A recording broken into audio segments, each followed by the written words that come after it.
नमस्कार, मैं हूं प्रवीण दुबे। तो अयोध्या में भव्य राम मंदिर के शिलान्यास का वक्त बहुत कम बचा है, बस कुछ घंटों का इंतजार और है। करोड़ों देशवासियों की जो इच्छा थी वो अब जाके पूरी होने वाली है। जाहिर सी बात है कि जो तमाम हिंदुओं की आस्था जिस मंदिर से जुड़ी हो, जिस जगह से जुड़ी हो, उसको लेकर उत्साह बहुत ज्यादा है। देश भर में लोग अपने घर के सामने दीपक जला रहे हैं, रोशनियां कर रहे हैं, मंदिरों में सजावट की जा रही है, तो साथ साथ सियासत भी चल रही है। कांग्रेस ने भी अनाउंस किया था 2-3 दिन पहले ही, आज उसे अप्लाई भी किया।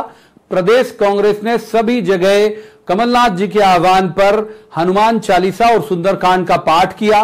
पूरी कांग्रेस उसमें एकजुट रही और एक तरह से ऐसे लग रहा है कि अब राम को लेकर कब्जे की कवायद है। हालांकि भगवान राम कण कण में व्याप्त हैं, सभी के हैं, लेकिन दावा तो किया जा रहा है और ये दावा हो सकता है कि श्रेय के लिए हो सकता है क्या, बहुत तय बात है कि श्रेय के लिए ही होगा।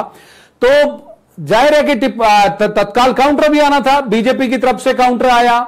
बीजेपी ने कहा, जो बीजेपी के प्रदेश अध्यक्ष हैं वीडी शर्मा, उन्होंने कहा कि ठीक है, ट्विटर पर और सोशल मीडिया पर आपने भगवा तो कर लिया, कमलनाथ जी पर इंगित था उनका निशाना, लेकिन कहा वो आपके सहयोगी दिग्विजय सिंह जो कभी भगवा को आतंक का पर्याय मानते थे, उनकी राय बदल गई क्या?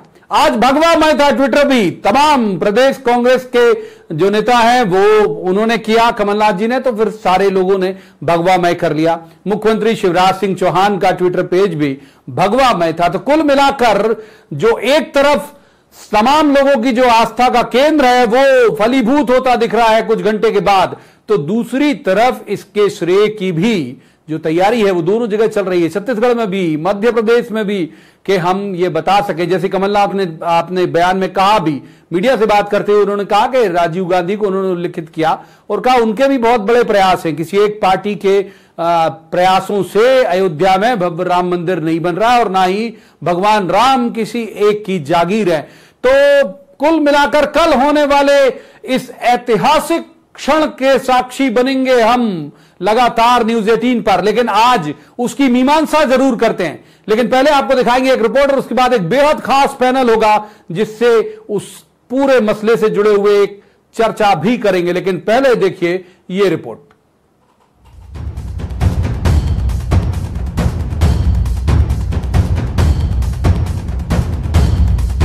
अपनी अपनी भक्ति, अपनी अपनी आस्था और अपने अपने राम। बीजेपी राम की सौगंध याद दिला रही है, बता रही है, कहा था मंदिर वहीं बनाएंगे, सौगंध पूरी होने जा रही है। भारतीय जनता पार्टी के एजेंडे में था राम मंदिर, तो था। हमने कहा था कि सौगंध राम की खाते हैं, मंदिर वहीं बनाएंगे, बना रहे हैं। आओ, आप तो अपनी नीति स्पष्ट करो। राष्ट्रीय अध्यक्ष क्या है, पूर्व राष्ट्रीय अध्यक्ष क्या कह रहे हैं? आप जो कहते हो वो करते ही नहीं। कांग्रेस के मुताबिक राम मंदिर का पूरा श्रेय पूर्व प्रधानमंत्री राजीव गांधी को जाता है।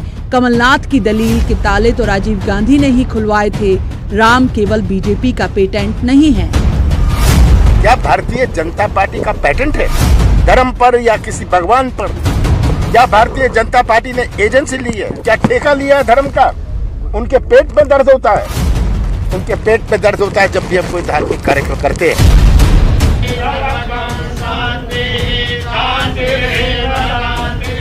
इधर बीजेपी में राम का उद्घोष है, उधर कांग्रेस में सुंदरकांड का जाप। बीजेपी का कांग्रेस पर तंज, ये आस्था का नहीं राजनीति का चालीसा है। कुल मिला के राजनीतिक पाखंड कर रही है, उसका कोई राम मंदिर से या हनुमान चालीसा से आस्था का संबंध नहीं है। सिर्फ वोट कैसे मिल जाए इसके लिए कांग्रेस ये सब कर रही है। तो राजनीति में सफलता की वल्दियत तलाशनी नहीं पड़ती। राम मंदिर के संघर्ष में पहले राम सियासी थे और आंदोलन भी सियासत। अब राम मंदिर निर्माण के साथ सब आस्था की बात है और राजनीति में आस्थाओं पर सवाल नहीं उठाए जाते, शरणागत हुआ जाता है। अयोध्या में राम मंदिर फिर आधार बनेगा क्या और फिर खेला जाएगा हिंदुत्व का कार्ड? मध्य प्रदेश की उपचुनाव वाली 27 सीटों पर होगा क्या हिंदुत्व कार्ड का लिटमस टेस्ट? जवाब तो देना होगा। भोपाल में अनुराग श्रीवास्तव और शरद श्रीवास्तव के साथ bureau report, news 18 Madhya Pradesh, Chhattisgarh. तो सबसे पहले जो बेहद खास पैनल हमारे साथ जुड़ा है उसका परिचय मैं आपसे करा दूं। हमारे साथ है रजनीश अग्रवाल, ये प्रवक्ता है बीजेपी के। रजनीश जी का बहुत बहुत स्वागत है। दूसरे मेहमान रवि सक्सेना, ये कांग्रेस के प्रवक्ता हैं। रवि जी का भी बहुत स्वागत है। और तीसरे मेहमान बेहद खास हैं, राजन शर्मा जी हैं, वरिष्ठ पत्रकार भी हैं और इसके अलावा विशेष संपर्क प्रमुख हैं मध्य प्रदेश छत्तीसगढ़ विश्व हिंदू परिषद के। राजन सर का भी बहुत बहुत स्वागत है। शुरुआत राजन सर से ही करेंगे क्योंकि बहुत लंबा उनका कैरियर है और उन्होंने ये सब जिस वक्त से राम मंदिर आंदोलन चला उसको बहुत बारीकी से, बहुत करीब से देखा है। सर, मैं समझना चाहूंगा उस वक्त की कितनी कुर्बानियां लोगों ने, कितना संघर्ष किया। मैं चाहता हूं कि एक बार आप न्यूज 18 के दर्शकों के लिए रिकॉल करें। राजन शर्मा साहब। देखिए, राम जन्मभूमि के लिए आंदोलन की शुरुआत तो 500 साल पहले से ही हो गई थी, जब वहाँ श्री राम मंदिर को ढहाकर मीर बाकी ने एक मस्जिद का निर्माण किया था, जिसे बाद में हम सब लोग एक ढांचे के रूप में ही जानते रहे। मुगलों के समय जबरदस्त संघर्ष तत्कालीन राजा महाराजाओं ने, साधु संतों ने और समाज ने किया।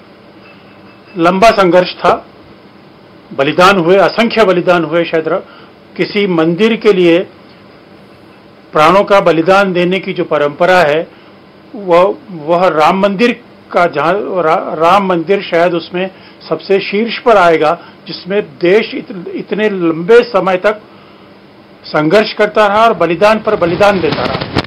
और विशेष बात तो यह है कि राम मंदिर जब देश गुलाम था, तब मुगलों के काल में, अंग्रेजों के काल में तो इस प्रकार का बलिदान देना समझा जा सकता था, लेकिन आजादी के बाद भी भगवान राम को अपना जन्मस्थान प्राप्त करने के लिए अपने भक्तों का बलिदान करवाना पड़ा। जब 1949 में उस बाबरी ढांचे में भगवान राम की प्रतिमाओं का प्रादुर्भाव हुआ, तो यह कितने आश्चर्य की बात है कि आज हम वहां रामलला को विराजमान करने के लिए प्रयत्न कर रहे हैं। यह उसको भूमि पूजन हो रहा है, अत्यंत ही उत्सव का माहौल है, लेकिन उसी मंदिर से भगवान राम की प्रतिमाओं को निकालने का आजादी के बाद स्वतंत्र देश में प्रयत्न हुआ। और वो प्रयत्न जिन लोगों ने किया वो देश के सामने है कि किन्होंने किया। बाद में अदालती लड़ाई हुई, उसमें ताला खोला गया राम जन्मभूमि का। फिर राम जन्मभूमि पर शिलान्यास की भी अनुमति मिली। लेकिन ये जो इस पूरे संघर्ष में राम जन्मभूमि के प्रसंग को लेकर एक जो राजनीतिक दृष्टिकोण तत्कालीन जो शासक दल था उसका जो रवैया था, वह रवैया राम जन्मभूमि के अनुकूल न होने के कारण से वह संघर्ष आज तक चलता रहा, जब तक कि अदालत ने उसके पर फैसला नहीं दे दिया। लेकिन इस संघर्ष ने राम जन्मभूमि के मुद्दे को जो एक प्रकार से उस प्रारंभ में उस क्षेत्र का ही विषय रहा होगा, लेकिन आज यह पूरे देश का विषय बना है। केवल देश ही नहीं अपितु संसार भर में अयोध्या में राम जन्म भूमि पर मंदिर की स्थापना हो, यह आज वैश्विक विषय है। और उसका जो उल्लास है, उस उल्लास का जो अनुभव है किया जा सकता है। और इसके जो परिणाम है, इसका जो प्रभाव है, उसके पहले चले ही राजनीतिक रूप से कांग्रेस के लोग कहते हैं कि राजीव गांधी के समय शिलान्यास का कार्यक्रम हुआ, हमारे शासन में वहां ताला खोला गया, लेकिन ताला न्यायालय ने खोला था, शासन ने नहीं खोला। ताला खोला गया जी। राम जन्मभूमि का जो शिलान्यास हुआ, वह शिलान्यास उस प्रबल आंदोलन की परिणति थी जिसमें कि सरकार ने स्वीकार किया। लेकिन शिलान्यास होने के बावजूद भी उसके पहले जिस प्रकार के सर आऊंगा आपके पास, अभी वक्त है हमारे पास, दूसरे मेहमान का रुख कर लेते हैं हम। मैं आऊंगा सर आपके पास, माफ कीजिए टोक रहा हूं आपको। हम रवि सक्सेना जी का रुख कर लेते हैं। रवि जी, ये ठीक है, मैं भी सहमत हूं इस बात से कि राम कण कण में व्याप्त हैं, किसी एक की जागीर नहीं। आज उमा जी ने भी कहा कि भाई किसी की नहीं है, राम सबके हैं, तो कर सकते हैं आप लोग पूजा पाठ सब। लेकिन और कमलनाथ जी की हनुमान जी को लेकर जो श्रद्धा है वो दिखती है। मंदिर भी उन्होंने बनवाया, सुंदरकांड का पाठ भी कराया था जब वो सीएम थे तब।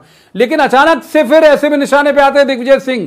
वो दिग्विजय सिंह जो ये कह देते थे कि आतंक का पर्याय है भगवा, वो दिग्विजय सिंह जो एक बार अभी आपकी सरकार के दौरान कह गए थे कि मंदिरों में रेप होते हैं, तो ऐसे तो नहीं कि नुकसान पहुंचा जाते हैं दिग्विजय सिंह जी आपको अकारण। राम की पूजा करते रहिए, हनुमान की पूजा करते रहिए, लेकिन दिग्विजय सिंह नुकसान की वजह तो नहीं बन जाते।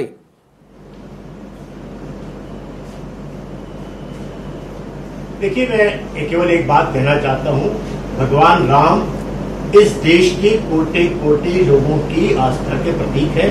वो सनातन काल से त्रेता युग में राम का प्रादुर्भाव हुआ था और विष्णु जी के अवतार के रूप में उन्होंने यहाँ पर राम के अवतार के रूप में उन्होंने एक आतताई, एक राक्षसी प्रवृत्ति का जो व्यक्ति था रावण, उसका अंत किया। मैं समझता हूं कि राम ने जिस तरह से इस देश के हर परिवार में एक आदर्श व्यक्ति कैसे हो उसकी प्रतिस्थापना की, वो मर्यादा पुरुषोत्तम कैसे बने, ये सारा संसार जानता है। राम हमारी आस्था के प्रतीक है। आज उनका मंदिर बन रहा है, उनकी आधारशिला रखी जा रही है मंदिर की। कांग्रेस पार्टी इसका स्वागत करती है। माननीय कमलनाथ जी कोई हम पहली बार नहीं कह रहे हैं, माननीय कमलनाथ जी तो हनुमान भक्त हैं। तो राम, हनुमान के बिना राम का काम नहीं, और काम हनुमान के बिना राम जी का कोई काम नहीं हो पाता है, और राम जी का कोई काम हनुमान जी के बिगड़ नहीं हो पाता है। तो ये एक सनातनी हमारी परंपरा है। भगवान राम की आज मंदिर बनाया जा रहा है, उसका हम लोगों ने सबने स्वागत किया है। भारतीय जनता पार्टी आज जो भी बात करे, पर मैं समझता हूं ये जो भारतीय जनता पार्टी के लोग हैं, इनका इसमें कोई भी योगदान नहीं है। अगर करना था तो अध्यादेश लाते ना, कांग्रेस पार्टी तो अध्यादेश लाई थी नरसिम्हा राव जी के समय, तब बीजेपी के लोगों ने क्यों वॉकआउट कर दिया, क्यों उसका विरोध किया? डॉक्टर शंकर दयाल शर्मा जी ने तो सर्वदलीय बैठक बुलाई और उस पर मुहर लगाई और कहा कि इसको बनना चाहिए। भूमि का अधिग्रहण हमने किया। आपने सुब्रमण्यम स्वामी जी को सुना होगा, उन्होंने कहा कि इस सरकार का कोई योगदान नहीं है। अगर योगदान है तो अभी राजन भैया कह रहे थे, अशोक सिंघल जी का था, राजीव गांधी जी का था, नरसिम्हा राव जी का था। उन्होंने संघर्ष किया और ये राम जन्मभूमि की जो भूमि है उसको चिन्हित किया, जिसका आज अधिग्रहण सुप्रीम कोर्ट के माध्यम से हुआ है। तो मैं समझता हूं कि भारतीय जनता पार्टी के लोग चाहे कितना भी बातें करें। रवि जी बहुत विद्वान प्रवक्ता है, रवि जी की जो आइडेंटिटी है वो एक विद्वान प्रवक्ता के तौर पर है, लेकिन जो मूल सवाल था वो उससे बहुत सफाई से किनारे से निकले। मैं समझ सकता हूं उनकी मजबूरी। तीसरे मेहमान का रुख करते रजनीश अग्रवाल। रजनीश जी, कमलनाथ जी ने आज जो पूजा पाठ की उसके बाद कहा, और वही तीसरा वो जो मैंने पहले और दूसरे मेहमान से जो पूछा वही आपसे पूछूंगा, थोड़ा सा टोन बदल देता हूं सवाल का, कि कमलनाथ जी ने कहा कि भाई आपके पेट में दर्द क्यों हो रहा है? राम आपकी जागीर नहीं है, राम कण कण में व्याप्त हैं, तो हनुमान भी आपकी जागीर नहीं हो सकते। वो पूजा पाठ करते हैं, आप लोग तंज करना शुरू कर देते हो कि देखिए इनकी पूजा जागृत हो गई, इनकी आस्था जागृत हो गई। तो कमलनाथ जी ने बड़ा चिढ़ के कहा कि भाई आपकी जागीर तो है नहीं रामचंद्र जी।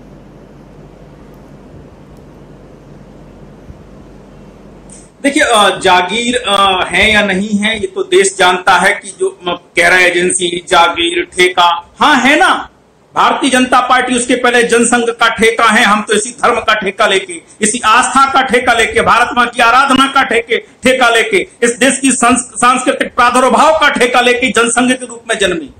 जनसंघ का जन्म तो इन्हीं कारणों से हुआ। उसके बाद में भारतीय जनता पार्टी में हम इसी ठेके के कारण हैं, इन्हीं मुद्दों के कारण है। चाहे वो 370 का मामला हो, चाहे वो भगवान श्री राम का मंदिर, जहां राम लला विराजमान वही हो, हमने ठेका लिया था। तो आपने 70 साल से किसी को करने नहीं देंगे क्या? आपको अचानक अभी याद आ गए? 70 सालों में कौन कौन से अटकाने लटकाने भटकाने का काम नहीं किया?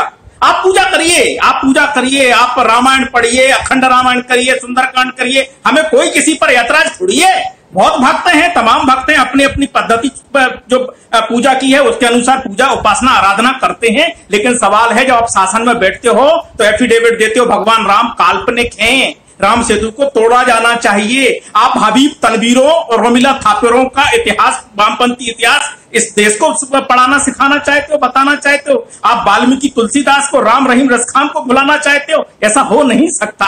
ये देश आज जागृत है, इसीलिए आज तमाम प्रकार का प्रोपेगेंडा है। आज ये जो राजीव गांधी जी का गुणगान कर रहे हैं, राजीव गांधी जी के बेटा श्रीमान राजीव गांधी जी के बेटा राहुल गांधी जी एक ट्वीट कर देते, उनकी पत्नी श्रीमती सोनिया गांधी जी एक प्रवचन कर देती, एक बयान दे देती, समझ में आ जाता। राजीव गांधी का उल्लेख कर रहे हैं, सोनिया गांधी जी चुप है, राहुल गांधी जी चुप है, राहुल गांधी जी चुप है, इसलिए आपको कह रहा हूं हो गई है कांग्रेस। नहीं रजनीश, ये बहुत गलत बात है। कांग्रेस पार्टी ने कभी भी नहीं कहा कि राम कल्प काल्पनिक है। हमने कभी भी नहीं कहा कि क्षेत्र को तोड़ा जाए। ये आपने हलफनामा दिया है, आप झूठ बोलते हैं। अटल बिहारी वाजपेयी जी की सरकार ने ये हलफनामा दिया। राम किसी के कहने से गो भी नहीं सकते, विराट व्यक्तित्व है उनका, मर्यादा पुरुषोत्तम का, किसी के कहने से काल्पनिक हो भी नहीं सकते। माफ कीजिए, दोनों पॉलिटिकल मेहमानों को रोकूंगा मैं। पॉलिटिकल गेस्ट है, राजनीतिक मेहमानों को रोकूंगा। हमारे साथ एक वरिष्ठ मेहमान जुड़े हुए हैं, राजन जी के पास एक बार फिर चलेंगे। राजन जी, सर ये मैं पूछना चाह रहा हूं कि जिन लोगों ने बड़ी आहुतियां दी, जिन लोगों ने बड़ी कुर्बानी दी, उस वक्त भी बहुत सारे लोग अभी हैं मौजूद, कुछ पे मुकदमे भी चल रहे हैं। लाल कृष्ण आडवाणी साहब, मुरली मनोहर जोशी साहब, उमा जी, ये तमाम लोग वहां होने चाहिए थे, आपको लगता है कि नहीं? ये होने चाहिए थे और मुझे पूरा भरोसा है कि उन्हें बुलाने के लिए उनको निमंत्रण अवश्य दिया गया होगा। लेकिन जो सूचना ये आ रही है कि आयु के कारण से शायद वो लोग नहीं पहुंच पा रहे हैं। उनके द्वारा दिए गए योगदान को, उनके द्वारा दिए गए बलिदान को ये देश कभी नहीं भुला सकेगा। वास्तव में उन लोगों ने इस आंदोलन को जो ऊर्जा प्रदान की है, जो तेज प्रदान किया है, और उसने इस अभियान को सफल बनाने में बड़ी भूमिका निभाई है। और बलिदानी, सर एक बात और मैं कह रहा हूं कि एक आप बहुत अच्छे जर्नलिस्ट भी हैं।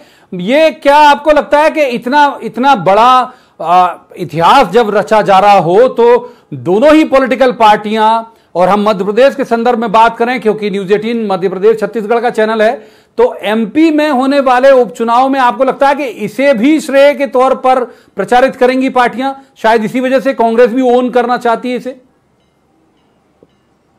देखिए, कांग्रेस जनों के द्वारा किया जा रहा हनुमान चालीसा का पाठ हो या मंदिर का जो समर्थन हो, यह समर्थन तो समाज के सब वर्गों के लिए स्वागत योग्य है, वो स्वागत किया जाना चाहिए। और जो अच्छा काम होता है, तो अच्छा काम जिन लोगों के माध्यम से संपन्न होता है, उसको उसका लाभ स्वाभाविक तौर से मिलता है।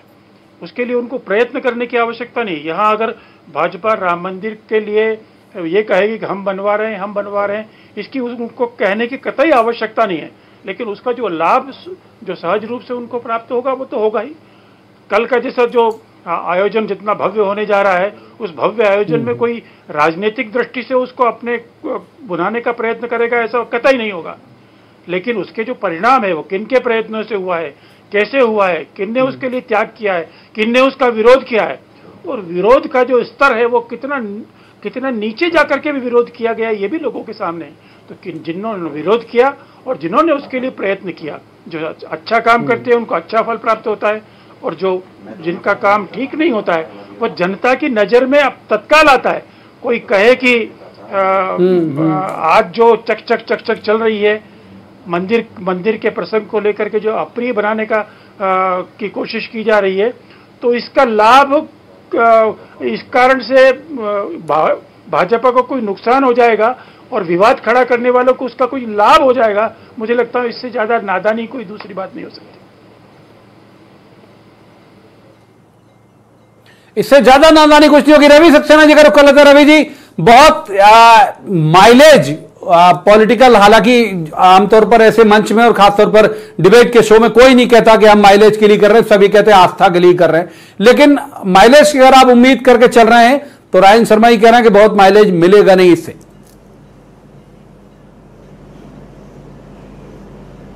मैं समझता हूं प्रवीण भाई, ऐसा कुछ भी नहीं हो रहा है, ऐसा कोई बात नहीं है। अगर ऐसी बात होती तो माननीय कमलनाथ जी छिंदवाड़ा में इतना भव्य मंदिर बिगड़ किसी चुनाव के पहले, आज से 5 साल 7 साल पहले बना के खड़ा करा है। तो उसमें तो आस्था ही दिखती है ना, आस्था ही है। और वो लगातार आप देखें, रामपद कमन का मामला हो तो उन्होंने उसके लिए काम किया, 300 करोड़ रुपया महाकाल मंदिर के लिए दिया, 300 करोड़ रुपया ओंकारेश्वर मंदिर के लिए दिया, ओंकार सर्किट का निर्माण किया, गौशालाओं का 1000 गौशालाओं का निर्माण किया। तो ये सब कुछ हम लोग इसलिए नहीं कर रहे हैं कि हमको राजनीतिक लाभ चाहिए, हम इसलिए कर रहे हैं कि ये समाज की आवश्यकता है, समाज की इसमें आस्था है, समाज की इसमें आकांक्षा है। जो गौ माता सड़क पर फिर रही थी, घायल हो रही थी, उनकी मृत्यु हो रही थी, आज कम से कम वो गौशालाओं में जाके सुरक्षित तो हो गई, उनको चारा पानी तो अच्छे से मिल रहा है। तो आज अगर हमारे ये काम है जो राजेंद्र भैया कह रहे हैं कि अच्छा काम करेंगे तो उसका लाभ मिलेगा, तो हम तो अच्छा काम समाज के लिए कर रहे हैं, देश के लिए कर रहे हैं, अच्छा काम करेंगे तो लाभ मिलेगा। रजनीश अग्रवाल जल्दी रजनीश जी आपकी टिप्पणी के माइलेज के लिए अगर आप लोग चिंतित नहीं हैं तो करने दीजिए पूजा पाठ। भाई क्यों तंज करना उन पे, आप अपनी पूजा अलग करो, कांग्रेस को अपनी पूजा अलग करने दो। नहीं पूजा पाठ पर ऐतराज नहीं है, ऐतराज है कालनेमी के व्यवहार पर, ऐतराज है इस वृत्ति पर, ऐतराज है 17 सालों के उस काले अतीत पर, और ऐतराज है आज भी ऐतराज है। क्योंकि हम इनको जिस प्रकार से भारतीय पुरातत्व सर्वेक्षण ने तमाम सबूत दिए थे, निकाले थे, बीबी लाल के मोहम्मद, उन तमाम लोगों ने वो सर्वेक्षण के जो तथ्य थे, साक्ष्य थे, वो तक नकारने का काम रोमिला थापीरों को मानने वालों ने, इरफान हबीबों को मानने वालों ने वो तक किया है, भगवान राम तक को नकारने का काम किया है। अब इसमें ज्यादा तर्क की गुंजाइश नहीं, अब तो तथ्य के मौके हैं और तथ्य कल मिल जाएगा। माफ कीजिए, वक्त इतनी ही चर्चा की इजाजत देता है। तीनों मेहमानों का बहुत बहुत शुक्रिया साथ में शामिल होने के लिए।